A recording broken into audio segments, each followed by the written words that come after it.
Hello friends, इडुनामा में आपका स्वागत है। आज हम देखेंगे वस्तुनिष्ठ समान अध्ययन एडिटोरिया 5 वीडियो में हम कंप्लीट करेंगे हिस्ट्री से पूछे गए सारे वन लाइनर्स। ठीक है, तो स्टार्ट करते हैं। भारत में मानव का सर्वप्रथम साक्ष्य कहाँ से प्राप्त हुआ है? नर्मदा घाटी से। भारत में मानव का सर्वप्रथम साक्ष्य प्राप्त हुआ है नर्मदा घाटी, मध्य प्रदेश से। सर्वप्रथम प्राचीन अस्थायी जीवन के प्रमाण मिले हैं कहाँ से? मेहरगढ़, पाकिस्तान से। एक ही कब्र से 3 मानव कंकाल के अवशेष मिले हैं दमदमा से। एक ही कब्र से 3 मानव कंकाल के अवशेष मिले हैं दमदमा से। गर्त आवास के साक्ष्य कहाँ से प्राप्त हुए? बुर्ज होम से, जम्मू कश्मीर। मानव के साथ कुत्ते को दफनाने का साक्ष्य कहाँ से प्राप्त हुआ? बुर्ज होम से। जूता हुआ खेत का साक्ष्य प्राप्त होता है, ये कालीबंगा से, राजस्थान से हुआ है। अग्निकुंड का साक्ष्य कहाँ से प्राप्त हुआ है? कालीबंगन एवं लोथल से। कालीबंगन एवं लोथल से अग्निकुंड का साक्ष्य प्राप्त हुआ है। फायर अल्तार जिसे बोलते हैं। युग्म समाधियां का प्रमाण प्राप्त हुआ है कालीबंगन एवं लोथल से। नक्काशीदार ईंटों का प्रयोग कालीबंगन से। नर्तकी की कांस्य मूर्ति का साक्ष्य प्राप्त हुआ मोहनजोदड़ो से। शवों को दफनाने की प्रथा का प्रचलन कहाँ था? ये हड़प्पा में था। शवों को जलाने की प्रथा कहाँ था? ये मोहनजोदड़ो में। जलाने की प्रथा मोहनजोदड़ो, जैसे जलाना, हजार से मोहनजोदड़ो। ठीक है, दस दफनाना और फिर हड़प्पा, दफनाना हड़प्पा में और जलाना मोहनजोदड़ो में। 3 मुख वाले देवता की मूर्ति कहाँ से प्राप्त हुई? मोहनजोदड़ो से। 3 मुख वाले देवता की मूर्ति मोहनजोदड़ो से।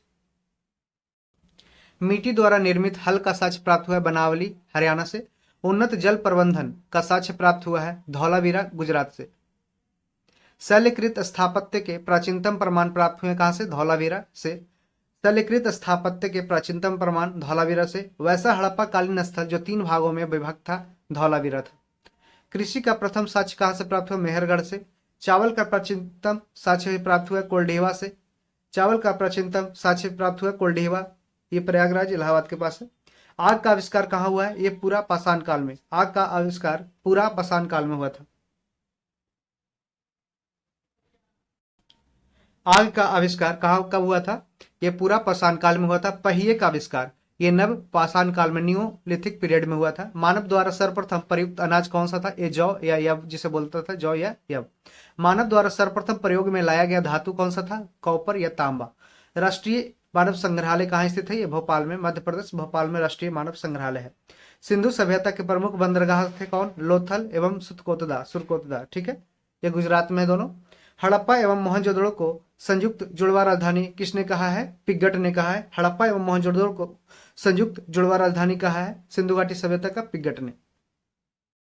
प्रमुख दर्शन एवं उसके प्रवर्तक को देखेंगे। दर्शन और प्रवर्तक: योग पतंजलि, न्याय गौतम, सांख्य कपिल के द्वारा, चारवाक वैशेषिक कनाद, पूर्व मीमांसा जैमिनी, उत्तर मीमांसा बादरायन। तो ध्यान रखिएगा, इससे क्वेश्चन बनता है। योग है जो पतंजलि के द्वारा, उसके दर्शन है। न्याय का गौतम, सांख्य का कपिल, चारवाक का चारवाक, वैशेषिक का कनाद, पूर्व मीमांसा जैमिनी, उत्तर मीमांसा का बादरायन। देखेंगे विभिन्न संप्रदाय एवं उनके संस्थापक। आजीवक संप्रदाय के संस्थापक थे मखलीपुत्र घोषाल। अनिश्चयवादी का संस्थापक संजय बैठलीपुत्र। भौतिकवादी का पकुत कच्चायन।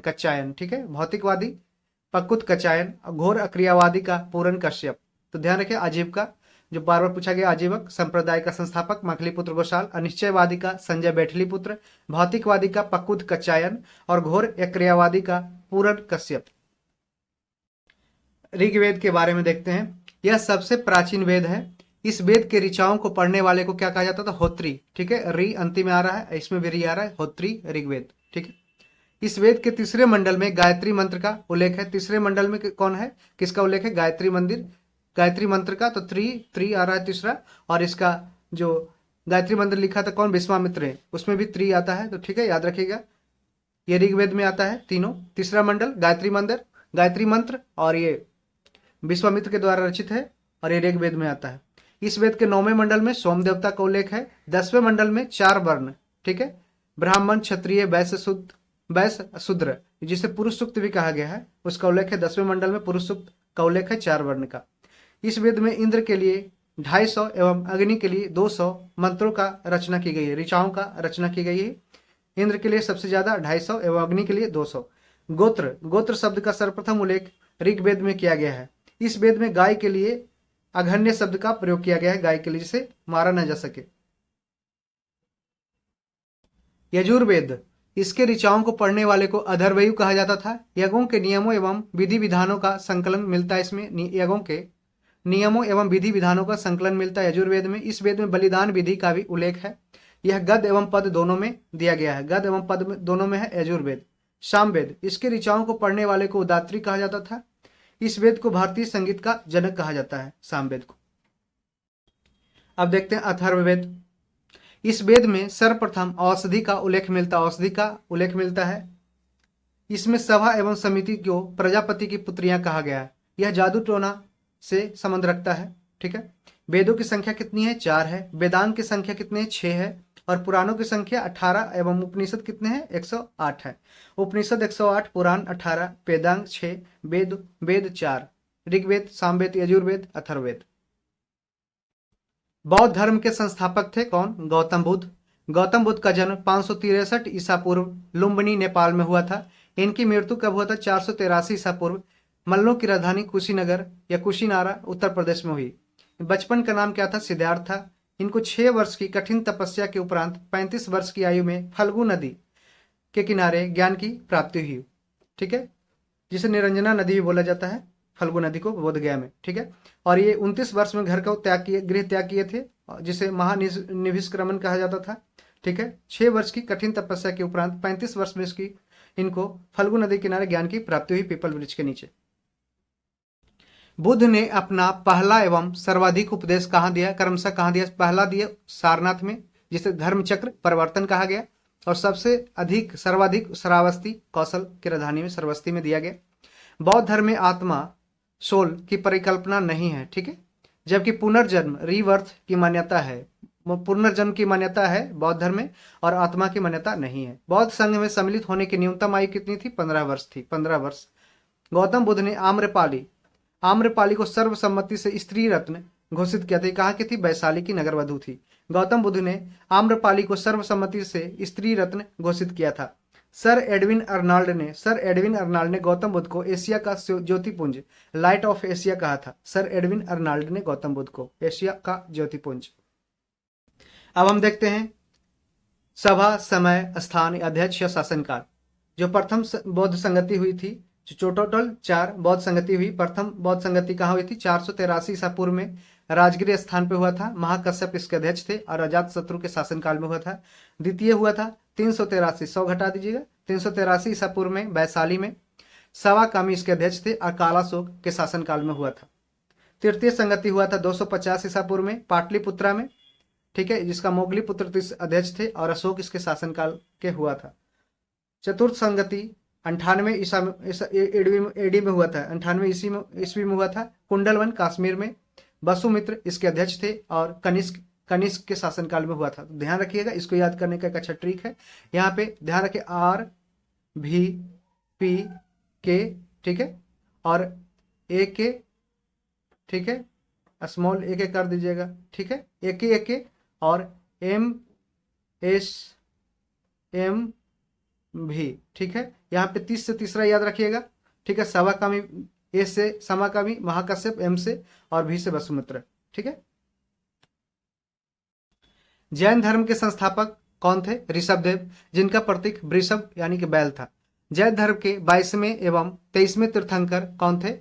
ये 22वें थे अरिष्टनेमी और 23वें पार्श्वनाथ था, जिनका प्रतीक सांप था। महावीर स्वामी जैन धर्म के 24वें एवं अंतिम तीर्थंकर हुए। महावीर स्वामी का जन्म 540 ईसा पूर्व में कुंडग्राम, वैशाली में हुआ था। महावीर स्वामी की मृत्यु कब हुई थी? 468 ईसा पूर्व में पावापुरी, नालंदा में के नजदीक हुआ था, ठीक है। महावीर के बचपन का नाम क्या था? वर्धमान। महावीर के बचपन का नाम वर्धमान था और इनका प्रतीक था सिंह। इन्होंने 30 वर्ष की आयु में सन्यासी जीवन को स्वीकारा तथा 12 वर्षों की कठिन तपस्या के बाद ऋजुपालिका नदी के तट पर साल वृक्ष के नीचे ज्ञान को प्राप्त हुआ। तो यहाँ हम बुद्ध से रिलेट करेंगे। बुद्ध है जो 29 वर्ष की आयु में घर को त्याग दिया और उन्होंने 6 वर्षों के बाद कठिन तपस्या के बाद 35 वर्ष में उन्होंने फल्गु नदी किनारे यानी कि निरंजना नदी किनारे पीपल वृक्ष के नीचे ज्ञान की प्राप्ति किया था। इन्होंने साल वृक्ष के नीचे ज्ञान प्राप्त किया था ऋजुपालिका नदी के तट पे, ठीक है। महावीर ने अपने शिष्यों को 11 गंधर्वों में विभाजित किया। कितने गंधर्वों में? 11 गंधर्वों में विभाजित किया था। महावीर पुनर्जन्म ठीक है, एवं कर्मवाद में विश्वास रखते थे। ठीक है, तो ये पुनर्जन्म में ये बौद्ध धर्म भी विश्वास करते थे और जैन धर्म भी। कर्मवाद में विश्वास रखते थे दोनों। स्यादवाद और अनेकांतवाद, स्यादवाद और अनेकांतवाद किससे संबंधित है? जैन धर्म से। प्रथम जैन भिक्षुणी कौन थी? चंपा। प्रथम जैन भिक्षुणी चंपा थी। महावीर के प्रथम अनुयायी कौन थे? उनके दामाद जामिल। महावीर के प्रथम अनुयायी उनके दामाद जामिल। अब देखते हैं दो जैन संगतियां जो हुई है। प्रथम जैन संगति कब हुई? 300 ईसा पूर्व में पाटलिपुत्रा में हुआ था। स्थूलभद्र इसके अध्यक्ष रहे थे। द्वितीय हुआ था 512 एडी में, जो बल्लभी गुजरात में हुआ था, और इसके क्षमा सरवन इसके अध्यक्ष थे।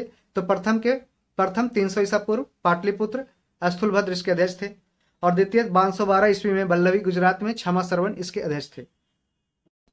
बिंबिसार ने, हर्यंक वंश के संस्थापक बिंबिसार ने किसे हराकर अंगराज अभी वर्तमान में जो भागलपुर में है, इसकी राजधानी चंपा थी। ठीक है, बिंबिसार ने किसे हराकर अंगराज को मगध में मिलाया था? ब्रह्मदत्त को। इसने मगध की राजधानी राजगिरी को बनाया। हर्यंक डायनेस्टी के जो संस्थापक बिंबिसार ने मगध की राजधानी कहाँ बनाया? राजगीर को। इसने भगवान बुद्ध, जिसे गिरिब्रज या राजगीर बोलते हैं, इसने भगवान बुद्ध की सेवा में राजवैद्य जीवक को भेजा था। जीवक किसके शासनकाल में थे? ये बिंबिसार के शासन में। इसकी हत्या इसके पुत्र अजातशत्रु ने किया था। अजातशत्रु को कुनिक उपनाम से जाना जाता था। इसने लगभग 32 वर्षों तक मगध पर शासन किया। कौन? अजातशत्रु की हत्या उसके पुत्र उदयन ने किया था। ठीक है, तो अजातशत्रु है जो अपने पिता बिंबिसार को मारा, और उदयन है जो अपने पिता अजातशत्रु को मारा। तो जैसा पिता ने किया वैसे ही बेटा ने किया। उदयन ने पाटलीग्राम की स्थापना की। पाटलीग्राम जो पाटलिपुत्र है अभी, उसकी स्थापना की थी। शिशुनाग ने अपनी राजधानी पाटलिपुत्र से वैशाली स्थापित किया था। किसने किया था? शिशुनाग ने। कालाशोक ने अपनी राजधानी को वैशाली से फिर पुनः पाटलिपुत्र स्थापित कर दिया। शिशुनाग ने अपनी राजधानी पाटलिपुत्र से वैशाली किया। ठीक है, और कालाशोक ने अपनी राजधानी को वैशाली से पुनः पाटलिपुत्र स्थापित कर दिया। बिंबिसार बौद्ध धर्म का अनुयायी था। ठीक है, जबकि अजातशत्रु प्रारंभ में स्टार्टिंग में जैन धर्म और तथा बाद में फिर बौद्ध धर्म का अनुयायी बन गया था। शिशुनाग का उत्तराधिकारी कौन था? कालाशोक। शिशुनाग का उत्तराधिकारी कालाशोक था। शिशुनाग वंश का अंतिम राजा नंदीवर्धन। तो शिशुनाग वंश का अंतिम राजा कौन था? नंदीवर्धन। नंद वंश का संस्थापक महापद्मानंद। नंद वंश का अंतिम शासक घनानंद था। चंद्रगुप्त मौर्य ने घनानंद को पराजित करके मौर्य वंश की स्थापना की थी कौटिल्य की सहायता से। अब हम देखेंगे महाजनपद एवं उसकी राजधानी। तो टोटल 16 महाजनपद थे, जिनका जिक्र है जो बौद्ध ग्रंथ अंगुटर निकाय में किया गया है और जैन धर्म भगवती सूत्र में किया गया है। तो महाजनपद और उसकी राजधानी को देखते हैं। मगध की राजधानी कहाँ थी? गिरिब्रज या राजगीर। अंग की राजधानी चंपा जो अभी भागलपुर है। बज्जी की राजधानी कहाँ थी? वैशाली अभी हाजीपुर। काशी की राजधानी वाराणसी। वत्स की राजधानी कौशाम्बी। कुरु की राजधानी इंद्रप्रस्थ मेरठ के पास। कंबोज की राजधानी हाटक। ठीक है, अस्मक की राजधानी पोटली। कौशल की राजधानी श्रावस्ती। अवंती की राजधानी उज्जैन। मल्ल की राजधानी कुशावती या कुशीनगर। पंचाल की राजधानी अहिछत्र या काम्पेल्य। दो राजधानी थी, अहिछत्र और काम्पेल्य, नॉर्थ एवं साउथ। ठीक है, चेदी की राजधानी शक्तिमती। मत्स्य का विराटनगर। सूरसेन मथुरा।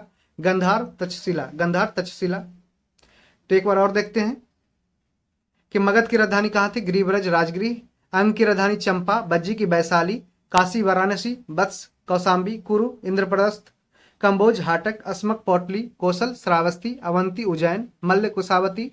पंचाल अहिछत्र और काम्पेल्य। ठीक है, चेदी का शक्तिमती। मत्स्य का विराटनगर। सूरसेन का मथुरा। गंधार का तक्षशिला। मौर्य वंश की स्थापना किसने किया था? चंद्रगुप्त मौर्य ने। जस्टिन ने चंद्रगुप्त मौर्य को सेंड्रोकोटस कहा है। सेंड्रोकोटस किसे कहा गया है? चंद्रगुप्त मौर्य को। किसने कहा है? जस्टिन ने।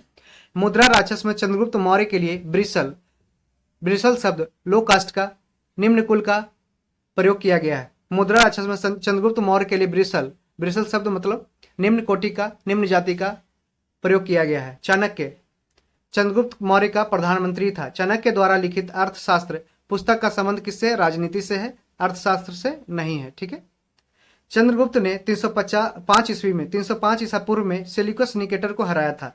चंद्रगुप्त मौर्य ने 305 ईसा पूर्व में सेल्यूकस निकेटर को हराया था। सेल्यूकस निकेटर का राजदूत कौन था? मेगास्थनीज था, जो चंद्रगुप्त मौर्य के दरबार में आया था। इंडिका पुस्तक की रचना किसने किया था? मेगास्थनीज ने किया था। चंद्रगुप्त मौर्य जैन धर्म का अनुयायी था तथा इसने भद्रबाहु से जैन धर्म की दीक्षा ली थी। चंद्रगुप्त मौर्य जैन धर्म का अनुयायी था तथा इसने भद्रबाहु से जैन धर्म की दीक्षा ली थी। चंद्रगुप्त मौर्य का उत्तराधिकारी कौन था? बिंदुसार था। इसे अमित्रघात के नाम से जाना जाता है।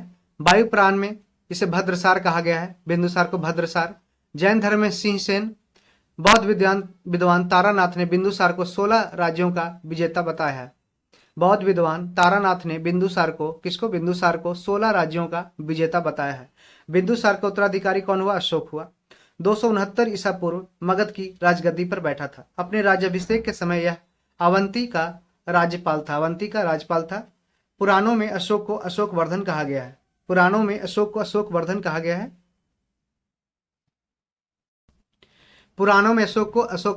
गया है। मस्की तथा गुर्जर अभिलेख में इसका नाम अशोक मिलता है। क्या मिलता है? अशोक मिलता है। भाब्रू अभिलेख में अशोक ने स्वयं को मगध का सम्राट बताया है। तो ये क्वेश्चन दोनों इंपॉर्टेंट है। भाब्रू अभिलेख में अशोक ने स्वयं को मगध का सम्राट बताया है और मास्की तथा गुर्जर अभिलेख में इसका नाम अशोक मिलता है। अशोक अपने राजाभिषेक के 10वें वर्ष बोध गया तथा 20वें वर्ष लुम्बिनी की यात्रा की थी। अशोक ने अपने राज्याभिषेक के 10वें वर्ष बाद बोध गया तथा 20वें वर्ष बाद लुम्बिनी की यात्रा की थी। उसने 261 ईसा पूर्व में कलिंग पर आक्रमण कर उसकी राजधानी तोसली, कलिंग की राजधानी कहाँ? तोसली पर अधिकार कर लिया। कब? 261 ईसा पूर्व में। इसने उपगुप्त नामक बौद्ध भिक्षु से बौद्ध धर्म की दीक्षा ली थी। इसका सबसे लंबा एवं सबसे छोटा अभिलेख कौन है? 7वां सबसे छोटा एवं इसका सबसे लंबा कौन है? ये 7वां है एवं सबसे छोटा रुमिनदेई है। रुमिनदेई का अभिलेख, ठीक है। जो रुमिनदेई कहाँ है? नेपाल में। अशोक के समय मौर्य साम्राज्य में प्रांतों की संख्या कितनी थी? 5 थी। अशोक के समय मौर्य साम्राज्य में प्रांतों की संख्या, प्रोविंसेस कितने थे? 5, ठीक है। अशोक ने भारत में सर्वप्रथम शिलालेखों का प्रचलन शुरू किया था, जिसमें सामान्यतः ब्राह्मी, खरोष्टी, ग्रीक तथा अरामाइक 4 लिपि का प्रयोग किया गया है। अशोक के पहले शिलालेख में पशु बलि की निंदा, फर्स्ट एडिक्ट में है जो पशु बलि की निंदा की गई है। वहीं 6ठे शिलालेख में आत्मनियंत्रण, सेल्फ कंट्रोल की शिक्षा दी गई है। 6ठे शिलालेख में सेल्फ कंट्रोल, आत्मनियंत्रण की शिक्षा दी गई है। मौर्य वंश ने लगभग 137 वर्षों तक शासन किया। अब देखते हैं कुषाण वंश के बारे में। कुषाण वंश के संस्थापक कौन थे? कुजुल कडफिसेस कुषाण वंश के संस्थापक थे। कुषाण वंश का सबसे प्रतापी राजा कौन था? कनिष्क था। इसकी प्रारंभिक राजधानी पुरुषपुर एवं द्वितीय राजधानी मथुरा उत्तर प्रदेश में थी, ठीक है। तो ये ध्यान रखिएगा, पहला राजधानी कहाँ था? पुरुषपुर। ये क्वेश्चन दरोगा मेंस में पूछा गया है। इसने 78 ईस्वी में शक संवत की शुरुआत की, जिसका प्रयोग वर्तमान में भारत सरकार द्वारा किया जाता है। इसके दरबार में आयुर्वेद के विद्वान चरक रहते थे। चरक कहाँ रहते थे? ये कनिष्क के दरबार में रहते थे, आयुर्वेद के विद्वान थे। बुद्ध चरित्र की रचना अश्वघोष ने की, जो कनिष्क के दरबार में रहते थे। बुद्ध चरित्र, अश्वघोष कनिष्क के दरबार में रहते थे। बुद्ध चरित्र की रचना अश्वघोष ने की, जो कनिष्क के दरबार में रहते थे। गंधार शैली एवं मथुरा शैली का सर्वाधिक विकास कनिष्क के शासनकाल में हुआ था। गांधार शैली एवं मथुरा शैली का सर्वाधिक विकास कनिष्क के शासनकाल में हुआ था। प्रसिद्ध रेशम मार्ग जो सिल्क रूट है, उसका प्रारंभ कनिष्क ने करवाया था। कुषाण वंश के समय ही सर्वप्रथम बुद्ध की खड़ी प्रतिमा का निर्माण हुआ था। कुषाण वंश के समय ही सर्वप्रथम बुद्ध की खड़ी प्रतिमा का निर्माण हुआ था। कुषाण काल में सर्वाधिक विकास वास्तुकला के क्षेत्र में हुआ। कुषाण काल में सर्वाधिक विकास किसके क्षेत्र में? आर्किटेक्चर यानी कि वास्तुकला के क्षेत्र में हुआ था। अब हम देखते हैं गुप्त वंश। गुप्त वंश का संस्थापक कौन था? श्रीगुप्त था। गुप्त वंश का प्रथम महान सम्राट था चंद्रगुप्त प्रथम। जो गुप्त वंश का प्रथम महान सम्राट था चंद्रगुप्त प्रथम था। इसने महाराज धीराज की उपाधि धारण की थी। महाराज धीराज की उपाधि किसने की धारण की? चंद्रगुप्त प्रथम ने। इसने गुप्त संवत की शुरुआत की। गुप्त संवत की 319 से 320 एडी में स्टार्ट की थी। चंद्रगुप्त प्रथम का उत्तराधिकारी कौन हुआ था? समुद्रगुप्त। चंद्रगुप्त प्रथम का पुत्र चंद्रगुप्त प्रथम का उत्तराधिकारी हुआ था समुद्रगुप्त। इसे भारत का नेपोलियन तथा कविराज भी कहा जाता है। भारत का नेपोलियन तथा कविराज भी कहा जाता है समुद्रगुप्त को। इसने परम भागवत की उपाधि धारण की थी। परम भागवत की उपाधि किसने धारण की? समुद्रगुप्त ने। इसके दरबार में प्रसिद्ध कवि हरिसेन रहते थे, जिन्होंने प्रयाग प्रशस्ति में उल्लेख किया है। समुद्रगुप्त का उत्तराधिकारी कौन हुआ? चंद्रगुप्त द्वितीय, चंद्रगुप्त विक्रमादित्य। समुद्रगुप्त का उत्तराधिकारी चंद्रगुप्त द्वितीय। इसके शासनकाल का फाह्यान भारत आया। इसके शासनकाल में फाह्यान जो भारत आया था, चीन यात्री। इसके दरबार में कालिदास, धनवंतरी, बारामिहिर जैसे विद्वान रहते थे। चंद्रगुप्त द्वितीय का उत्तराधिकारी कब हुआ? उत्तराधिकारी कौन हुआ? कुमारगुप्त। इसने नालंदा विश्वविद्यालय की स्थापना की थी।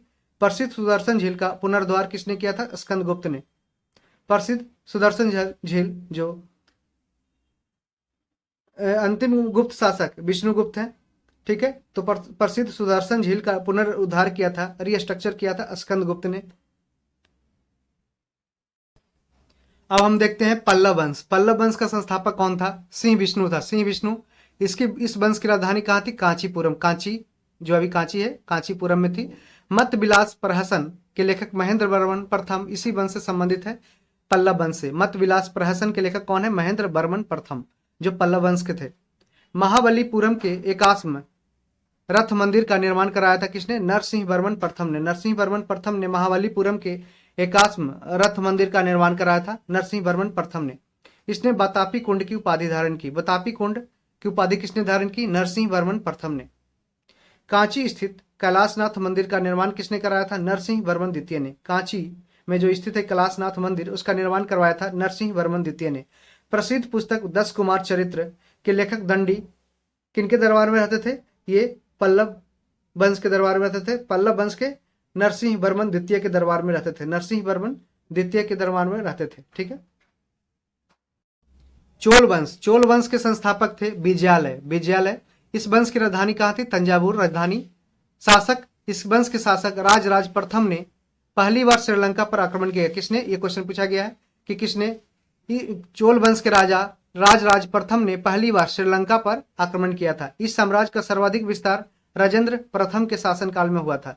राजेंद्र प्रथम ने गंगईकोंड चोल की उपाधि धारण की। यह हाल ही में एग्जाम में दरोगा में पूछा गया था।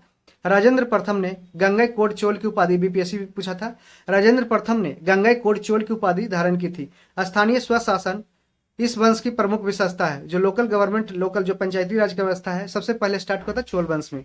प्रसिद्ध नटराज की मूर्ति का संबंध चोल वंश से है। राष्ट्रकूट वंश के संस्थापक थे दंतिदुर्ग। राष्ट्रकूट वंश के संस्थापक, राजधानी कहाँ थी? मानेखेट। इस वंश के प्रमुख शासक कृष्ण प्रथम, कृष्ण द्वितीय, अमोघवर्ष। याद रखिएगा, अमोघवर्ष ये राष्ट्रकूट वंश से संबंध रखते थे। एलोरा के प्रसिद्ध कैलाश मंदिर का निर्माण कृष्ण प्रथम ने करवाया था। किसने? एलोरा के प्रसिद्ध कैलाश मंदिर का निर्माण कृष्ण प्रथम ने करवाया था, जो एक सिंगल रोड कट स्ट्रक्चर है, ठीक है। एक ही पहाड़ को काट के बनाया गया था। त्रिपक्षीय संघर्ष, ट्राइपार्टाइट स्ट्रगल में, त्रिपक्षीय संघर्ष में इस वंश के शासक ध्रुव ने कनौज पर अधिकार करने हेतु पाल वंश तथा प्रतिहार वंश के शासकों को पराजित किया। त्रिपक्षीय संघर्ष में इस वंश के शासक, राष्ट्रकूट वंश के शासक ध्रुव ने कनौज पर अधिकार करने हेतु पाल वंश तथा प्रतिहार वंश के शासकों को पराजित किया था। तो ये ट्राइपार्टाइट स्ट्रगल किसके बीच? पाल, प्रतिहार और राष्ट्रकूट के बीच हुआ था। प्रसिद्ध कन्नड़ पुस्तक कविराज मार्ग की रचना अमोघवर्ष ने किया था। प्रसिद्ध कन्नड़ पुस्तक कविराज मार्ग कैसा पुस्तक है? किस भाषा में? कन्नड़ भाषा में। और इसकी रचना किसने किया था? अमोघवर्ष ने, जो राष्ट्रकूट वंश के थे। पाल वंश के संस्थापक कौन थे? गोपाल। पाल वंश के संस्थापक गोपाल। राजधानी कहाँ था? मुंगेर, बिहार में। प्रसिद्ध ओदंतपुरी विश्वविद्यालय की स्थापना गोपाल ने की थी, जो अभी बिहार शरीफ में है। इस वंश के शासक देवपाल ने ओदंतपुरी में बौद्ध मठ का निर्माण करवाया था। पाल वंश के शासक देवपाल ने ओदंतपुरी, बिहार शरीफ में बौद्ध मठ का निर्माण करवाया था। देवपाल ने जावा के शैलेंद्र वंशीय शासक बालपुत्र देव के अनुरोध पर नालंदा में बौद्ध विहार के निर्माण हेतु 5 गांव दान में दिया था। किसने? देवपाल ने। किसके कहने पे? ये जावा के शैलेंद्र वंश के शासक बालपुत्र देव के अनुरोध पे, नालंदा में। गीत गोविंद के लेखक जयदेव हैं। और ये किसके दरबार में रहते थे? ये लक्ष्मण सेन के दरबार में रहते थे। सेन वंश के शासक लक्ष्मण सेन के शासन में रहते थे। सेन वंश के संस्थापक कौन थे? सामंत सेन थे, सामंत सेन। ठीक है। लोहार वंश की स्थापना किसने किया था? संग्राम राजा ने। ये लोहार वंश कहाँ था? ये कश्मीर में। प्रसिद्ध राज तरंगिणी की रचना की गई थी कल्हन के द्वारा। कल्हन के द्वारा राज तरंगिणी की रचना की, जम्मू कश्मीर के बारे में व्याख्या करता है। गजनी साम्राज्य के संस्थापक कौन थे? अलप्तगीन। अलप्तगीन गजनी साम्राज्य के संस्थापक थे। महमूद गजनबी या महमूद गजनी सुल्तान की उपाधि धारण करने वाला पहला शासक था। सुल्तान की उपाधि धारण करने वाला पहला शासक कौन था? महमूद गजनबी। महमूद गजनबी के दरबार में अलवैरुनी, फिरदौसी जिसने शाहनामा लिखा था, फारूकी एवं उतवी रहते थे। तो महमूद गजनबी के दरबार में कौन कौन रहते थे? अलवरुनी, फिरदौसी, फारूकी एवं उतवी। ठीक है। तो क्वेश्चन पूछा जा सकता है। गजनी ने भारत पर कितने बार आक्रमण किया? 17 बार। पहला आक्रमण 1000 ईस्वी में तथा अंतिम आक्रमण 1027 ईस्वी में किया था। पहला आक्रमण 1000 और अंतिम 1027। इसने 1025 में प्रसिद्ध सोमनाथ मंदिर जो गुजरात में है उस पर आक्रमण किया था। तराइन का प्रथम युद्ध कब हुआ था? 1191 में, जिसमें मोहम्मद गौरी व पृथ्वीराज चौहान के बीच हुआ था, जिसमें पृथ्वीराज चौहान विजयी हुए थे। और तराइन का द्वितीय युद्ध कब हुआ था? 1192 में, 1 साल बाद, जिसमें मोहम्मद गौरी व पृथ्वीराज चौहान के हुआ था और गौरी विजय ने ये युद्ध जीत लिया था और पृथ्वीराज चौहान की मौत हो गई थी। चंदावर का युद्ध 1194 में गौरी एवं जयचंद के बीच हुआ था। गौरी विजय हुई थी, गौरी विजय। अब देखते हैं प्रमुख अभिलेख और उसके शासक से संबंधित। हाथी गुम्फा अभिलेख कलिंग नरेश खारवेल की है। कलिंग नरेश खारवेल की हाथी गुम्फा अभिलेख जो कलिंग में है, ओडिशा में। जूनागढ़ अभिलेख रुद्रदामन की है। जूनागढ़ अभिलेख रुद्रदामन की, गुजरात में। एहोल अभिलेख पुलकेशिन द्वितीय के द्वारा, जिसे रवि कीर्ति ने लिखा है। एहोल अभिलेख पुलकेशिन द्वितीय। मंदसौर अभिलेख नरेश यशोवर्मन मंदसौर अभिलेख, मध्य प्रदेश। नासिक अभिलेख गौतमी बलसरी, महाराष्ट्र। नासिक अभिलेख गौतमी बलसरी, महाराष्ट्र। भित्री अभिलेख का स्कंदगुप्त के द्वारा, भित्री अभिलेख स्कंदगुप्त। गुलाम वंश के संस्थापक कुतुबुद्दीन ऐबक। ऐबक के समय राजधानी कहाँ था? कुतुबुद्दीन ऐबक के समय राजधानी लाहौर था। कुतुब मीनार जो दिल्ली में है उसकी नींव फाउंडेशन किसने रखी थी? कुतुबुद्दीन ऐबक ने। कुतुब मीनार का पूर्ण रूप से निर्माण किया था इल्तुतमिश ने। ऐबक को लाख बख्श किसे कहा जाता है? कुतुबुद्दीन ऐबक को लाख बख्श कहा जाता है, लाखों का दान करने वाला। ठीक है। तो ये क्वेश्चन भी बीपीएससी AAO में पूछा गया था। ऐबक ने अजमेर राजस्थान में 2.5 दिन का झोपड़ा एवं दिल्ली में कुब्बत उल इस्लाम मस्जिद का निर्माण करवाया था। दिल्ली में कुब्बत उल इस्लाम मस्जिद और अजमेर में 2.5 दिन का झोपड़ा का निर्माण कराया था। बख्तियार खिलजी ने ऐबक का सेनानायक था। बख्तियार खिलजी जो था वो कुतुबुद्दीन ऐबक का सेनानायक था, जिसने नालंदा विश्वविद्यालय को ध्वस्त किया था। बख्तियार खिलजी।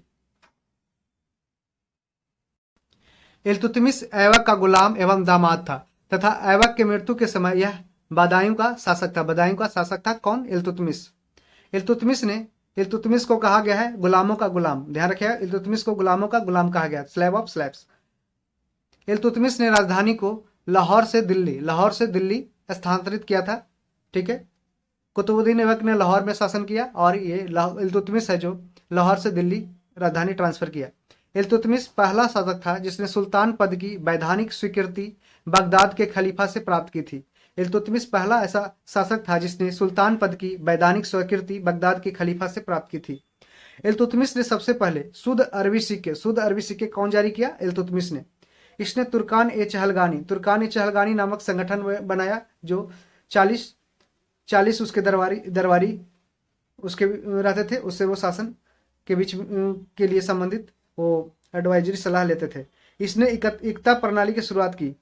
इल्तुतमिश ने एकता प्रणाली की शुरुआत की, तुर्कान-ए-चहलगानी शुरुआत की और शुद्ध अरबी सिक्के जारी किया।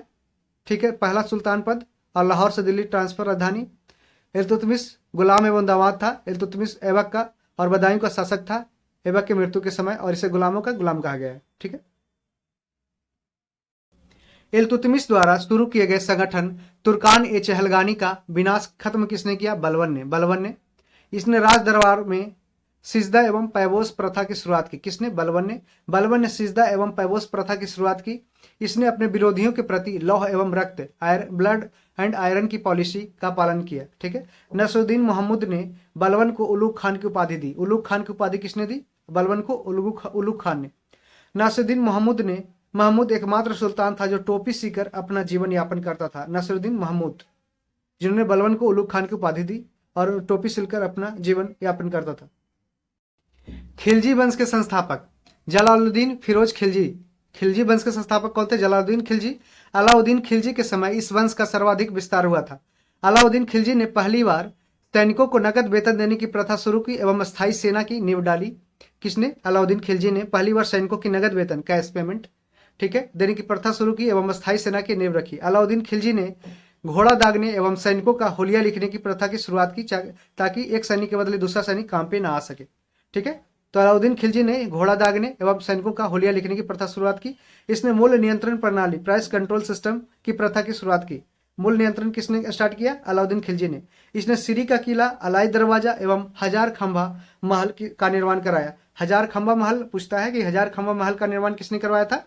अलाउद्दीन खिलजी ने। सिरी का किला अलाउद्दीन खिलजी और अलाई दरवाजा का जो दिल्ली में है उसका निर्माण कराया था अलाउद्दीन खिलजी ने। इसने सिरी का किला, अलाई दरवाजा एवं हजार खंभा महल का निर्माण करवाया। स्वयं को अलाउद्दीन खिलजी ने स्वयं को सिकंदर ए शानी की उपाधि से विभूषित किया। तो सिकंदर ए शानी कौन था? अलाउद्दीन खिलजी। भू राजस्व की दर उपज का कितना था? 1/2, मतलब बहुत ज्यादा था, 50% भाग था। ठीक है। जो गुप्त काल में 1/6 था, यहाँ पे 1/2 है, तो आप समझ सकते हैं। दक्षिण भारत विजय हेतु अलाउद्दीन ने मलिक काफूर को नियुक्त किया था। दक्षिण भारत विजय हेतु अलाउद्दीन खिलजी ने मलिक काफूर को नियुक्त किया था। अलाउद्दीन खिलजी की मृत्यु के बाद कुतुबुद्दीन मुबारक खिलजी दिल्ली के सिंहासन पर बैठा। अलाउद्दीन खिलजी के बाद मृत्यु के बाद कौन बैठा? कुतुबुद्दीन मुबारक खिलजी दिल्ली के सिंहासन पर बैठा। मुबारक खिलजी को नग्न स्त्री एवं पुरुषों की संगत पसंद थी। नग्न स्त्री एवं पुरुषों की संगत पसंद थी किसे? मुबारक खिलजी को।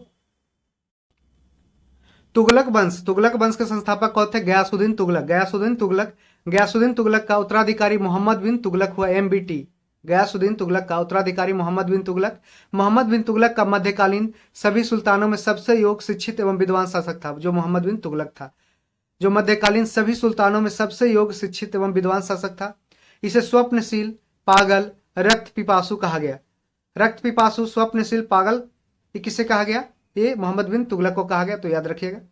कृषि क्षेत्र के विकास हेतु इसने अमीर ए कोही विभाग की स्थापना की। कृषि क्षेत्र के विकास के लिए अमीर ए कोही विभाग की स्थापना की मोहम्मद बिन तुगलक ने। मोहम्मद बिन तुगलक ने अपनी राजधानी को दिल्ली से स्थानांतरित कर देवगिरी स्थापित की तथा इसका नाम दौलताबाद रखा था। इसने अपनी राजधानी को दिल्ली से स्थानांतरित कर देवगिरी स्थापित की तथा इसका नाम दौलताबाद रखा था। जो दौलताबाद कहाँ है? महाराष्ट्र कर्नाटक के बॉर्डर पे। सर्वप्रथम सांकेतिक मुद्रा का प्रचलन इसी के द्वारा किया गया। सर्वप्रथम सांकेतिक मुद्रा, टोकन का प्रचलन है जो मोहम्मद बिन तुगलक के द्वारा किया गया। सर्वप्रथम सांकेतिक मुद्रा का प्रचलन मोहम्मद बिन तुगलक के द्वारा किया गया। सर एडवर्ड थॉमस ने मोहम्मद बिन तुगलक को प्रिंस ऑफ मनियर्स कहा गया। प्रिंस ऑफ मनियर्स कहकर पुकारा सर एडवर्ड थॉमस ने मोहम्मद बिन तुगलक को प्रिंस ऑफ मनियर्स। इसी पूछा भी गया है। इसी के शासनकाल में मोरक्को यात्री, मोहम्मद बिन तुगलक के शासनकाल में मोरक्को का यात्री जो इब्न बतूता भारत आया था। मोरक्को कहाँ है? साउथ अफ्रीका में। इसने जैन धर्म के, यह अफ्रीका महाद्वीप में है। इसने जैन धर्म के प्रसिद्ध संत जीन प्रभु सूरी को सम्मानित किया था। मोहम्मद बिन तुगलक ने जैन धर्म के प्रसिद्ध संत जीन प्रभु सूरी को सम्मानित किया था। ब्राह्मणों पर जजिया लागू करने वाला पहला मुसलमान शासक कौन था? फिरोज शाह तुगलक।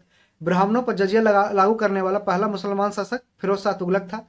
सल्तनत काल में उधार दिए गए धन का हिसाब रखने वाले व्यक्ति को मजूमदार कहा जाता था। सल्तनत काल में उधार दिए गए धन का हिसाब रखने वाले व्यक्ति को मजूमदार कहा जाता था। और सबसे ज्यादा नहर बनाने का निर्माण किसने किया था? ये फिरोज शाह तुगलक ने ही सबसे ज्यादा नहर बनवाया था। विभाग देखते हैं और इससे संबंधित सुल्तान। दीवान ए अर्ज जो बलबन ने स्टार्ट किया था। दीवान ए अर्ज सेना से संबंधित है। दीवान ए मुस्तकराज ये अलाउद्दीन खिलजी ने स्टार्ट किया था। दीवान ए कोही कृषि के लिए मोहम्मद बिन तुगलक ने स्टार्ट किया था। दीवाने खैरात फिरोज शाह तुगलक ने स्टार्ट किया था। दीवाने बंदगान गुलामों के लिए स्टार्ट किया था। फिरोज शाह तुगलक सबसे ज्यादा गुलाम किसके यहाँ था? ये फिरोज शाह तुगलक के शासनकाल में था। दीवाने इस्तेहाक जो फिरोज शाह तुगलक, तो फिरोज शाह तुगलक की याद रखिएगा, इसने स्टार्ट किया। खैरात जो हॉस्पिटल अस्पताल के लिए था।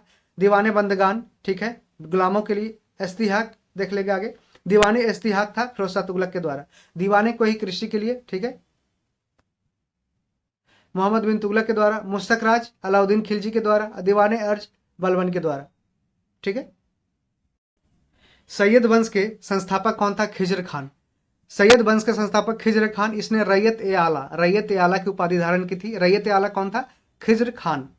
लोदी वंश के संस्थापक बहलोल लोदी। 1504 ईस्वी में आगरा शहर की स्थापना किया था सिकंदर लोदी ने।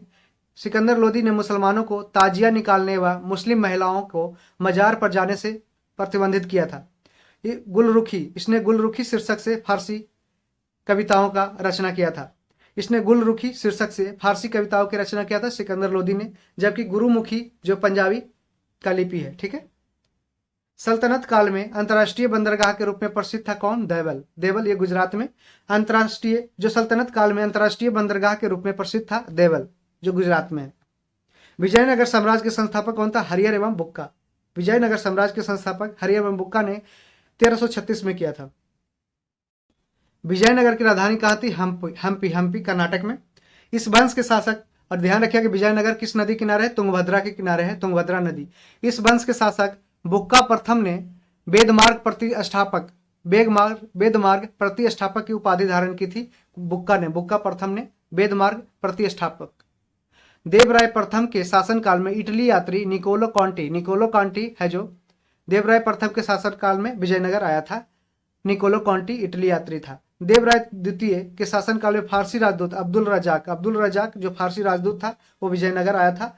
देवराय टू को जगवेदकर की संज्ञा दी गई है, तो ध्यान रखिएगा जगवेदकर की संज्ञा किसे दी गई है? देवराय द्वितीय को।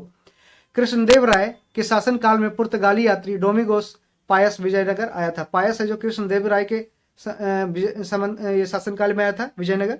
और अब्दुल रजाक देवराय द्वितीय के, निकोलो कॉन्टी देवराय प्रथम के, और बुक्का प्रथम ने वेदमार्ग प्रतिष्ठापक की उपाधि धारण की थी। विजयनगर की राजधानी हम्पी, ठीक है, कर्नाटक में, तुंगभद्रा नदी किनारे। कृष्णदेव राय के शासनकाल में पुर्तगाली यात्री बारबोसा विजयनगर आया था। पुर्तगाली यात्री कौन था? बारबोसा, याद रखिएगा। यह बारबोसा है जो कृष्णदेव राय के शासनकाल में विजयनगर आया था। अच्युत राय के शासनकाल में पुर्तगाली यात्री नूनिज है जो विजयनगर आया था। अच्युत राय के शासनकाल में पुर्तगाली यात्री नूनिज विजयनगर आया था। मुगल शासक बाबर ने अपनी आत्मकथा में कृष्णदेव राय को भारत का सबसे शक्तिशाली शासक बताया। मुगल शासक बाबर ने अपनी आत्मकथा में कृष्णदेव राय को भारत का सबसे शक्तिशाली शासक बताया उस समय का। कृष्णदेव राय के दरबार में तेलुगु साहित्य के प्रसिद्ध कवि रहते थे जिन्हें अष्टदिग्गज कहा जाता था। अष्टदिग्गज बार बार पूछा गया क्वेश्चन कि अष्टदिग्गज क्या थे? ये तेलुगु साहित्य के प्रसिद्ध कवि थे, जो तेलुगु साहित्य के प्रसिद्ध कवि जो कृष्णदेव राय के दरबार में 8 रहते थे। विजयनगर साम्राज्य के पतन का कारण क्या था? तालीकोटा का युद्ध था, जिसे राक्षस तागड़ी का युद्ध भी कहते हैं, जो 23 जनवरी 1565 को हुआ था। इसी के साथ विजयनगर साम्राज्य का अंत हो गया था, जो जिसका स्थापना स्टार्ट हुआ था 1336 में, और 23 जनवरी 1565 को यह खत्म हो गया था। तालीकोटा का युद्ध या राक्षस तागड़ी के युद्ध, जो विजयनगर साम्राज्य और बहमनी साम्राज्य के साथ। मुगल वंश के संस्थापक बाबर। बादशाह की उपाधि किसने धारण किया? बाबर ने। गाजी की उपाधि बाबर ने। खानवा के युद्ध 1527 में हुआ था, जिसने जिहाद का नारा दिया था, मतलब उसका दारुल इस्लाम था। ये राणा सांगा के खिलाफ दिया था। यह मुगल वंश के संस्थापक बाबर ने दिया था। इसने भारत पर कितनी बार आक्रमण किया? 5 बार आक्रमण किया था। भारत पर 5 बार आक्रमण किया। पानीपत के प्रथम युद्ध 1526 में इसने पहली बार तोप खाने का प्रयोग किया था। तोप खाने का प्रयोग कब किया था? ये पानीपत के प्रथम युद्ध में इब्राहिम लोदी के खिलाफ। बाबर ने अपनी आत्मकथा बाबरनामा तुर्की भाषा में लिखी है, जिसका फारसी भाषा में अनुवाद किया था अब्दुल रहीम खान खाना ने।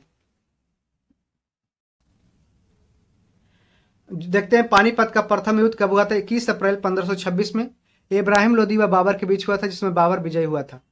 ये पानीपत का हरियाणा में। खानवा का युद्ध 17 मार्च 1527 को हुआ था। राणा सांगा एवं बाबर के बीच हुआ था। राणा सांगा एवं बाबर के बीच, जिसमें बाबर ने जिहाद का नारा भी दिया था। दारुल इस्लाम उसका मतलब होता है। बाबर इसमें विजयी हुआ था। चंदेरी का युद्ध 1528 29 जनवरी 1528 को हुआ था। मेदिनी राय एवं बाबर के बीच हुआ था, जिसमें बाबर विजयी हुआ था। घाघरा का युद्ध 6 मई 1529 को हुआ था, अफगानों एवं बाबर के बीच, अफगान एवं बाबर के बीच, जिसमें बाबर है जो विजयी हुआ था। तो इस युद्ध में बाबर ने तुलुगमा पद्धति का इस्तेमाल किया था। बाबर का उत्तराधिकारी कौन हुआ? हुमायूं, बाबर का बेटा हुमायूं। इसने 1533 में दिन पनाह नगर की स्थापना की। दिन पनाह नगर की स्थापना 1533 में हुमायूं के द्वारा की गई। ज्योतिष में बहुत ज्यादा विश्वास रखता था ये हुमायूं है जो ज्योतिष में बहुत विश्वास रखता था। यह हुमायूं है जो ज्योतिष में विश्वास रखता था। 25 जून 1539 में शेर खान अर्थात शेर शाह सूरी एवं हुमायूं के बीच चौसा का युद्ध हुआ। इसमें शेर खान विजयी हुआ था। 25 जून 1539 में शेर खान एवं हुमायूं के बीच चौसा का युद्ध, बक्सर के पास चौसा है, इसमें शेर खान विजयी हुआ था। 17 मई 1540 ईस्वी में शेर खान एवं हुमायूं के बीच बिलग्राम या कन्नौज का युद्ध हुआ। इसमें भी शेर खान विजयी हुआ था। बिलग्राम या कन्नौज का युद्ध कहाँ हुआ था? कन्नौज कहाँ है? ये उत्तर प्रदेश में है। ठीक है, तो 17 मई 1540 में इसका युद्ध हुआ था। कन्नौज युद्ध में हार के बाद हुमायूं 15 वर्षों के लिए निर्वासित जीवन व्यतीत करने लगा, मतलब अपने भाई के यहाँ चला गया था अफगानिस्तान। पुनः 1555 ईस्वी में इसने पंजाब के सूरी शासक सिकंदर को पराजित कर दिल्ली की गद्दी पर बैठा था। 1555 में इसने हुमायूं ने पंजाब के सूरी शासक सिकंदर को पराजित कर दिल्ली की गद्दी पर बैठा था। हुमायूं नामा की रचना कौन किया था? इसकी बहन गुलबदन बेगम ने की थी। गुलबदन बेगम कौन थी? बाबर की बेटी गुलबदन बेगम और हुमायूं की बहन थी। अब देखते हैं युद्ध। देवरा का युद्ध 1531 में हुआ था। ठीक है, देवरा का युद्ध 1529। सरहिंद का युद्ध 1555 में। सरहिंद का युद्ध हुमायूं लड़ा था। सरहिंद का युद्ध 1555, देवरा का युद्ध 1531, दोनों हुमायूं का युद्ध है। शेर शाह सूरी को शेर खान की उपाधि दिया गया था बहार खान लोहानी ने। बहार खान लोहानी के द्वारा शेर शाह सूरी को शेर खान की उपाधि दिया गया था। ठीक है, ये क्वेश्चन पूछा गया है बिहार बीपीएससी में। शेर शाह ने कबूलियत एवं पट्टा प्रथा की शुरुआत की। कबूलियत एवं पट्टा प्रथा की शुरुआत शेर शाह सूरी ने किया था। शेर शाह सूरी ने 1541 ईस्वी में पाटलिपुत्र को पुनः पटना नाम से स्थापित किया था। शेर शाह सूरी ने 1541 ईस्वी में पाटलिपुत्र को पुनः पटना नाम से स्थापित किया। इसने किला एक ऊहना नामक मस्जिद की स्थापना की थी। किला एक ऊहना नामक मस्जिद की स्थापना की थी किसने? शेर शाह सूरी ने। आप देखते हैं सम्राट अकबर के बारे में। सम्राट अकबर का राज्याभिषेक कब हुआ था? 14 फरवरी 1556 में कलानौर में। 14 फरवरी 1556 में कलानौर में। अकबर का संरक्षक कौन था? ये बैरम खान था। बैरम खान अकबर का संरक्षक था। 5 नवंबर 1556 को अकबर एवं हेमू के बीच पानीपत की दूसरी लड़ाई हुई, जिसमें अकबर विजयी हुआ था। 5 नवंबर 1556 को अकबर एवं हेमू के बीच पानीपत की दूसरी लड़ाई हुई, जिसमें अकबर विजयी हुआ था। 18 जून 1576 को अकबर एवं महाराणा प्रताप के बीच हल्दी घाटी का युद्ध हुआ, जिसमें अकबर है जो विजयी हुआ था। 18 जून 1576। हल्दी घाटी युद्ध में मुगल सेना का नेतृत्व किसने किया था? मान सिंह ने किया था। हल्दी घाटी का युद्ध में मुगल सेना का नेतृत्व मान सिंह ने किया था। अकबर ने जैन धर्म के विद्वान हरिविजय सूरी को जगत गुरु की उपाधि दी थी। अकबर ने जैन धर्म के विद्वान किसको? हरिविजय सूरी को जगत गुरु की उपाधि थी। जब्ती प्रणाली की शुरुआत अकबर के शासनकाल में हुआ।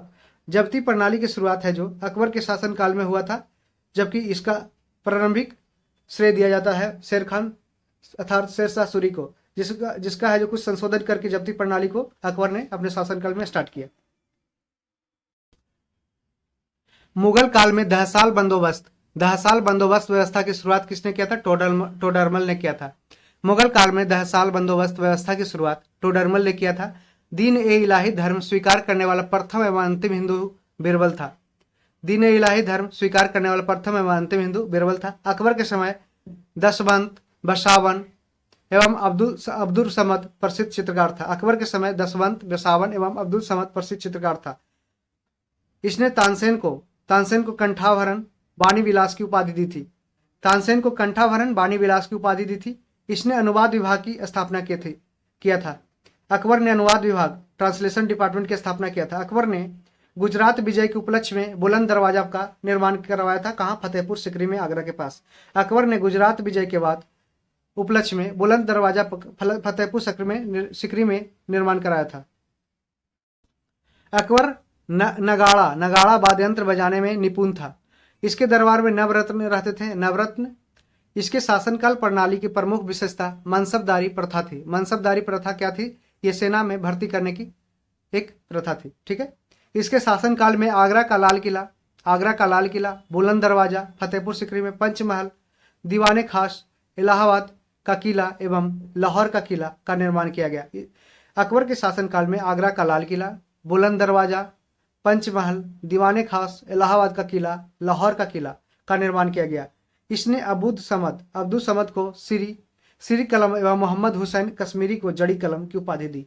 अकबर ने अब्दुल समद को सीरी कलम, अब्दुल समद, मोहम्मद हुसैन कश्मीरी को जड़ी कलम, का से कश्मीरी, ठीक है, कलम, ठीक है, कलम को कश्मीरी को कलम और स से सम्मद और स से सीरी कलम, ठीक है, ध्यान रखिएगा। अकबर द्वारा किए गए महत्वपूर्ण कार्य कौन से वर्ष में किए गए देखते हैं। दास प्रथा, स्लेवरी का अंत करवाया था इन्होंने 1562 में कराया था दास प्रथा का अंत। तीर्थ यात्रा कर की समाप्ति किया था 1563 में। पिलग्रिमेज टैक्स की समाप्ति 1563 में। जजिया कर की समाप्ति हुआ था 1564 में। जजिया कर की समाप्ति 1564। फतेहपुर सीकरी की स्थापना 1571 में। इबादत खाना की स्थापना 1575 में। मजहर की घोषणा किया था 1579 में। दीन ए इलाही की स्थापना 1582 में और इलाही संबत की शुरुआत किया था 1583 में। 1583 में दीन ए इलाही संबत की शुरुआत की थी। इलाही संबत की शुरुआत 1583, तो ध्यान रखिएगा। दास प्रथा का अंत 1562। तीर्थ यात्रा कर की समाप्ति 1563। जजिया कर की समाप्ति 1564। फतेहपुर सीकरी की स्थापना 1571। इबादत खाना की स्थापना 1575, यूपीएससी क्वेश्चन पूछा है। मजहर की घोषणा 1579। दीन इलाही की स्थापना 1582 और इलाही संबत की शुरुआत की गई थी 1583 में। अब देखते हैं हम वैष्णव संतों द्वारा स्थापित मत श्री संप्रदाय, ठीक है, श्री संप्रदाय का रामानुजाचार्य। देखते हैं रामानुजाचार्य जो श्री संप्रदाय से संबंधित थे, उन्होंने विशिष्ट अद्वैतवाद का सिद्धांत दिया। माधवाचार्य ब्रह्म संप्रदाय से संबंधित थे, द्वैतवाद का सिद्धांत दिया माधवाचार्य। विष्णु स्वामी शुद्ध द्वैतवाद का सिद्धांत दिया। शुद्ध द्वैतवाद का विष्णु स्वामी ने, जो रुद्र संप्रदाय से थे। और सनकादि संप्रदाय जो निम्बकाचार्य इससे संबंधित थे, उन्होंने द्वैत अद्वैतवाद का सिद्धांत दिया। निम्बकाचार्य द्वैत अद्वैतवाद, शुद्ध द्वैतवाद विष्णु स्वामी, द्वैतवाद माधवाचार्य, विशिष्ट अद्वैतवाद रामानुजाचार्य। ठीक है, तो यही जो ये क्वेश्चन पूछा जाता है तो इसी के फ्रेम में बनता है। ठीक है, तो ध्यान रखिएगा। प्राचीन मंदिर एवं उनके निर्माणकर्ता। कोणार्क का सूर्य मंदिर किसने बनवाया था? नरसिंह देव प्रथम ने। नरसिंह देव प्रथम ने कोणार्क का सूर्य मंदिर बनाया था। नरसिंह देव प्रथम ने, जो पूरी ओडिशा में है। कांची का कैलाश मंदिर बनाया था नरसिंह वर्मन द्वितीय ने। कांची का कैलाश मंदिर बनाया था नरसिंह वर्मन द्वितीय। मामल्लपुरम का तट मंदिर बनाया था नरसिंह वर्मन द्वितीय ने। मामल्लपुरम का तट मंदिर किसने बनाया था? नरसिंह वर्मन द्वितीय ने। एलोरा का कैलाश मंदिर बनवाया था कृष्ण प्रथम ने। एलोरा का कैलाश मंदिर बनाया था कृष्ण प्रथम ने, राष्ट्रकूट वंश के थे। पुरी का जगन्नाथ मंदिर बनाया था चोल शासक गंगदेव ने। पुरी का जगन्नाथ मंदिर चोल शासक गंगदेव ने बनाया था। ओडिशा का लिंगराज मंदिर बनाया था ययाति केसरी ने। ओडिशा का लिंगराज मंदिर जो भुवनेश्वर में है उसको ययाति केसरी ने बनवाया था, याद रखिएगा। न्याय की जंजीर, न्याय की जंजीर के रूप में किसको जाना जाता है? जहांगीर को। जहांगीर के बड़े पुत्र खुसरो ने गुरु अर्जुन देव की सहायता से जहांगीर के खिलाफ विद्रोह किया। जहांगीर के बड़े पुत्र किसने? खुसरो ने गुरु अर्जुन देव की सहायता से, जो पांचवें गुरु थे सिख संप्रदाय के, उनके सहायता से जहांगीर के खिलाफ विद्रोह किया था। खुसरो की सहायता करने के कारण जहांगीर ने गुरु अर्जुन देव को फांसी की सजा दी थी। तो गुरु अर्जुन देव को किसने फांसी की सजा दी थी? जहांगीर ने। जैसे अर्जुन और जैसे ये जहांगीर। ठीक है, तो ध्यान रखिए। इसके शासनकाल में मुगल चित्रकला अपने चरम उत्कर्ष पे था। इसके दरबार में रहने वाले प्रमुख चित्रकार कौन कौन थे? उस्ताद मंसूर, अबुल हसन, बिशनदास, मोहम्मद मुराद। ठीक है, मुराद पूछता है। मुराद, बिशनदास, अबुल हसन, उस्ताद मंसूर, मुराद, अबुल हसन, बिशनदास, ये सब सारे जहांगीर के प्रमुख चित्रकार थे। इसने संस्कृत भाषा के विद्वान जगन्नाथ को पंडित राज की उपाधि दी थी। इसने संस्कृत भाषा के विद्वान जगन्नाथ को पंडित राज की उपाधि दी थी जहांगीर ने। अशोक के कौशाम्बी स्तंभ पर जहांगीर का लेख उत्तीर्ण है। किसका लेख है? जहांगीर का। अशोक के कौशाम्बी स्तंभ पर इसके शासनकाल में captain Hawkins, sir Thomas Roe Bharat आया था। कैप्टन हॉकिंस कब आया था? 1608 में, और सर थॉमस रो 1615 में आया था। जहांगीर के मकबरा का निर्माण नूरजहां ने करवाया था। जहांगीर के मकबरा का निर्माण किसने करा था? नूरजहां ने। इत्माद उद दौला का मकबरा का निर्माण नूरजहां ने करवाया था। ठीक है, नूरजहां का वास्तविक नाम क्या था? मेहरुनिशा था। मेहरुनिशा नूरजहां का वास्तविक नाम था, मेहरुनिशा। मयूर सिंहासन, ये क्वेश्चन पूछा गया था। ठीक है, मयूर बीपीएससी पूछा था। मयूर सिंहासन का निर्माण करवाया था किसने? शाहजहां ने। शाहजहां ने। ताजमहल का निर्माण करने वाला मुख्य स्थापत्य कलाकार था उस्ताद अहमद लाहौरी। जो ताजमहल का निर्माण करने वाला मुख्य स्थापत्य कलाकार था उस्ताद अहमद लाहौरी था। शाहजहां के शासनकाल को स्थापत्य कला का स्वर्ण युग कहा जाता है। शाहजहां के शासनकाल को स्थापत्य कला का स्वर्ण युग कहा जाता है। Golden period of architecture, art and architecture बोल सकते हैं शाहजहां के शासनकाल को। दारा शिकोह शाहजहां का पुत्र था। दारा शिकोह ने सर-ए-अकबर, ठीक है, दारा शिकोह ने सर-ए-अकबर नाम से उपनिषदों का अनुवाद करवाया। इसके अतिरिक्त इसने दारा शिकोह ने सर-ए-अकबर नाम से उपनिषदों का अनुवाद करवाया। इसके अतिरिक्त इसने भागवत गीता एवं रामायण का भी फारसी में अनुवाद करा था। किसमें? फारसी में। ये दारा शिकोह ने भागवत गीता एवं रामायण का फारसी में अनुवाद करवाया था। सर-ए-अकबर नाम से उपनिषद का अनुवाद करवाया था। ठीक है, दारा शिकोह को शाह बुलंद इकबाल के रूप में जाना जाता है।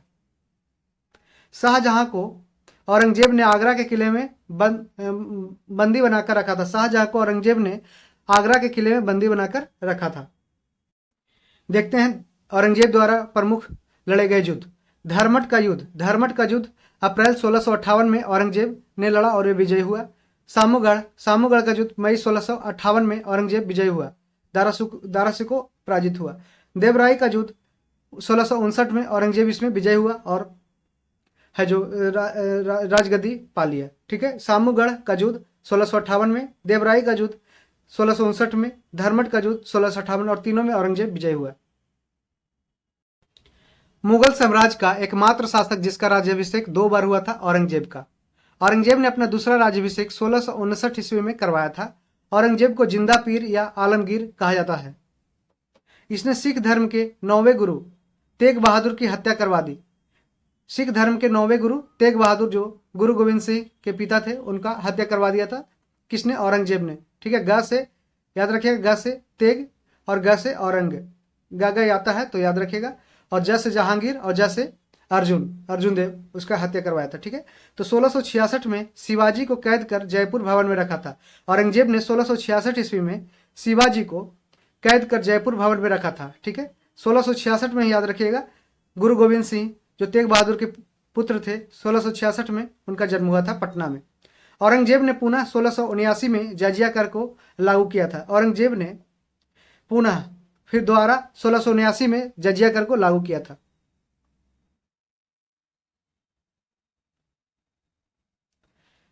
इसने प्रसिद्ध बीबी का मकबरा, औरंगजेब ने प्रसिद्ध बीबी का मकबरा का निर्माण औरंगाबाद महाराष्ट्र में करवाया। बीबी का मकबरा कहाँ है? औरंगाबाद महाराष्ट्र में। औरंगजेब के शासनकाल में सर्वाधिक हिंदू अधिकारी नियुक्त किए गए थे। औरंगजेब के शासनकाल में सर्वाधिक हिंदू अधिकारी नियुक्त थे। औरंगजेब ने अपने दरबार में संगीत पर पाबंदी लगा दी थी। 1686 में बीजापुर तथा 1687 में गोलकुंडा को मुगल साम्राज्य में मिला लिया था औरंगजेब ने। 1686 में बीजापुर तथा 1687 में गोलकुंडा को मुगल साम्राज्य में मिला लिया था। औरंगजेब के समय सूबों की संख्या कितनी थी? सर्वाधिक थी, 20 थी। सूबों की संख्या, औरंगजेब के समय सूबों की संख्या सर्वाधिक 20 थी। फ्रांकोइस बर्नियर को औरंगजेब के चिकित्सक के रूप में जाना जाता है।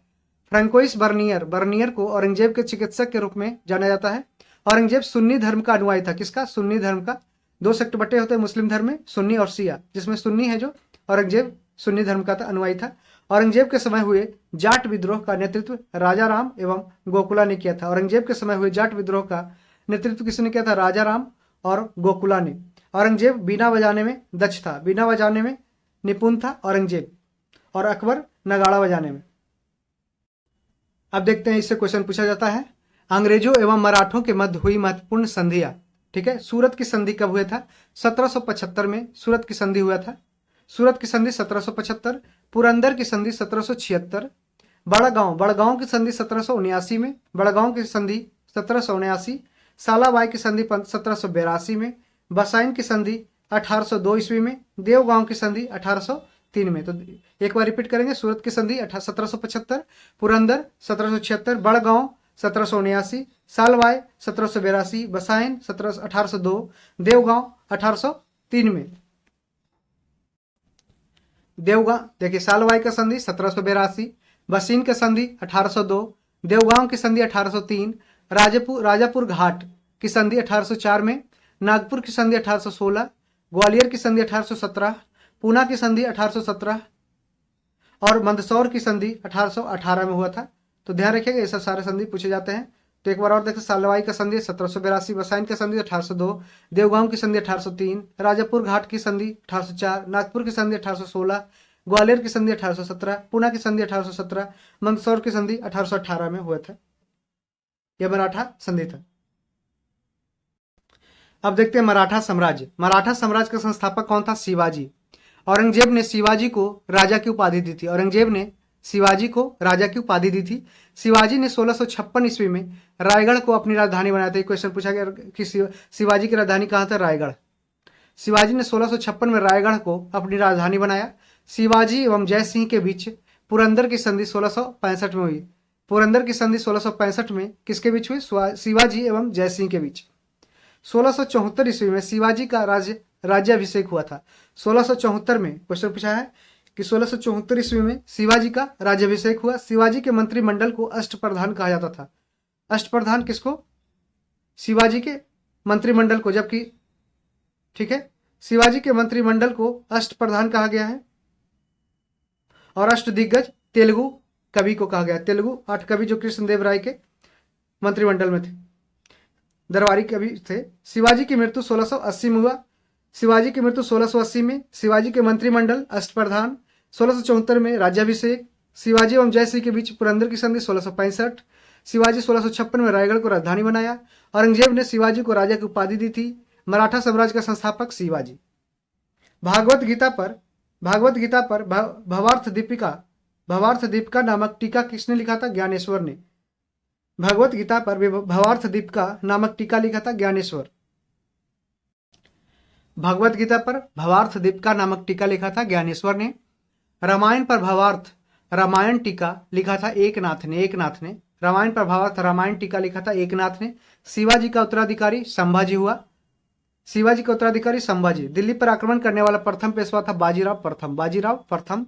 अंतिम मराठा पेशवा था बाजीराव द्वितीय। अंतिम मराठा जो पेशवा था वो बाजीराव द्वितीय था। खेड़ा का युद्ध कब हुआ था?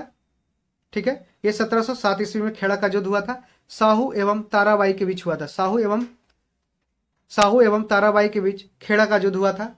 खेड़ा कहाँ है? गुजरात में। पाल खेड़ा का युद्ध हुआ था 1728 में। पाल खेड़ा का युद्ध क्वेश्चन पूछा है। पाल खेड़ा का युद्ध हुआ था 1728 में। बाजीराव प्रथम एवं निजाम उल मुल्क के बीच हुआ था।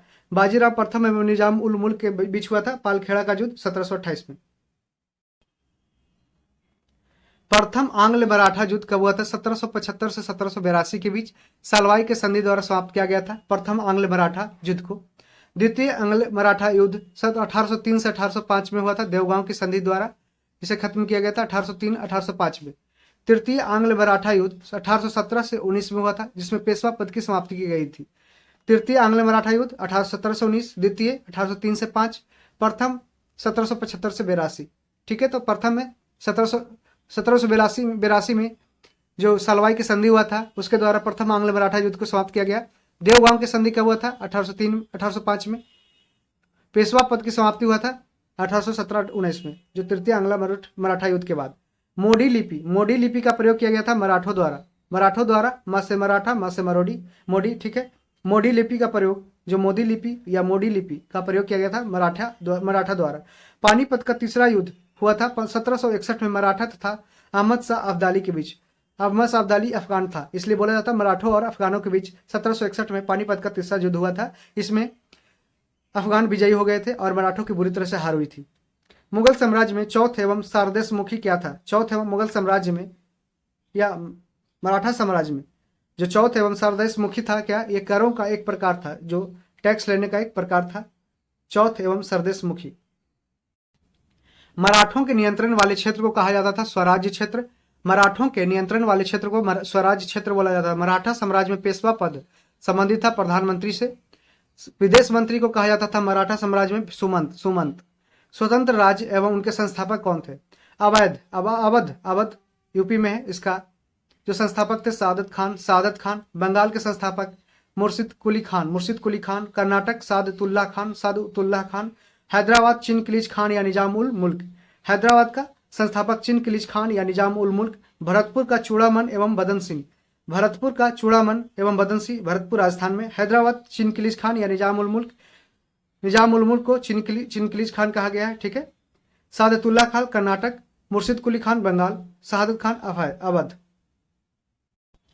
उत्तरकालीन मुगल सम्राटों में किसे साहेब खबर के नाम से जाना जाता? बहादुर शाह को जो उत्तरकालीन मुगल सम्राट था उसे साहेब खबर के नाम से जाना जाता बहादुर शाह को। लंपट मूर्ख जहांदार शाह को कहा जाता है लंपट मूर्ख जहांदार शाह। घृणित कायर के नाम से फर्रुख सियर को जाना जाता है, फर्रुख सियर को घृणित कायर। रंगीला बादशाह मोहम्मद शाह रंगीला। मुगल कालीन इतिहास में किसे किंग मेकर के रूप में जाना जाता है? सैयद बंधु को। हुसैन अली खान अब्दुल्ला खान जो सैयद बंधु थे उसे किंग मेकर के नाम से जाना जाता है। वो खुद किंग नहीं, राजा नहीं बनते थे, जबकि दूसरों को राजा बनाते थे। नादिर शाह ने दिल्ली पर आक्रमण कब किया था?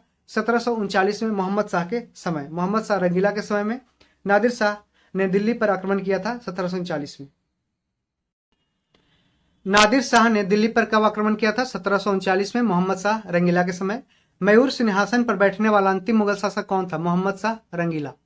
मयूर सिंहासन जो बनवाया था ये शाहजहां ने, उस पर बैठने वाला अंतिम मुगल शासक था मोहम्मद शाह रंगीला।